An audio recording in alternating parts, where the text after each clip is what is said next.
আমি আমার স্বরচিত একটি কবিতা পাঠ করে শোনাচ্ছি।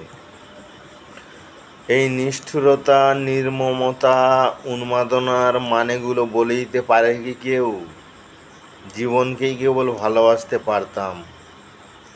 এটা কোনো স্বার্থপরতা হতে পারতো না কোনো দিন। যেহেতু মানুষের শরীরেই ঈশ্বরের আবাস, তাই মানুষকে পাঠ করলেই ধর্মের সন্ধান পেতাম।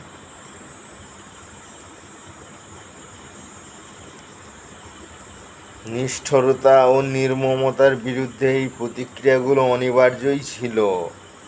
ধ্বংসের বিরুদ্ধে প্রতিধ্বংসগুলো চিরদিনই সত্য হবে। দয়া, প্রেম, স্নেহ, ভক্তিকে আমরা পোড়াই চিতা কাঠে। মানুষের ভালোবাসা পড়ে তার আপন অন্তরে।